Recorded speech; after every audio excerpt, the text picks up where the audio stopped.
What draws you to AfriForum? Look, I think anyone, like with even with people who look at us, they say this I like about much and much, this I don't like about much and much. We're going to take from the things that we can learn from AfriForum. I mean, they're out there building universities for themselves. They're able to prosecute. They're able to have cases that they solve. That's what we want for ourselves. That's a model that we want for Black South Africans and South Africans in general as well. To be able to say, I've got an issue. I can resolve it outside of government, because it looks like the only people that South Africans believe can do anything is government, the same government that's failing us. So we want to create that platform for South Africans to be able to say one day we can come together and build our own schools, our own universities, and have something properly done that can represent who we are as South Africans. Are you Ukuhlangana kwe-movement i-March and March kanye ne-movement i-AfriForum kususa omkhulu umsindo ku-social media,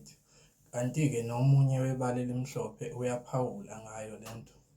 Ladies and gentlemen, if the political parties, political organizations, social movements in this country cared about the South African population, they would call out crime for what it is. They would call out inequality for what it is. They would put aside different ideologies, ideologues, and policies for a shared future, for prosperity for their families and their children's future.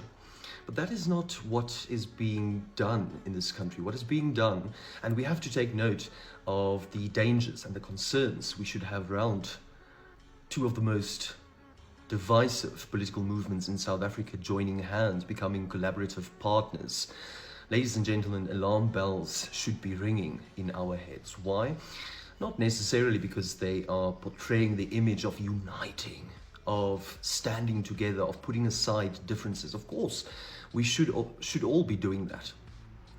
But the fact that our political parties, that our political movements, our social movements have been unable to do that for 32 years, because the TRC failed, let's be honest about that.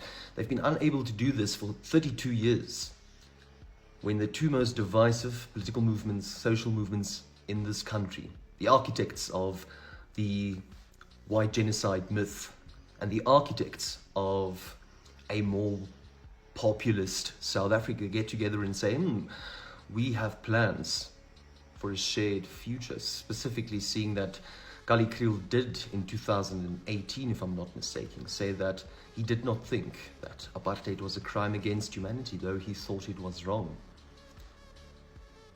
Start using your brains, ladies and gentlemen. Think with your heads, not with your hearts.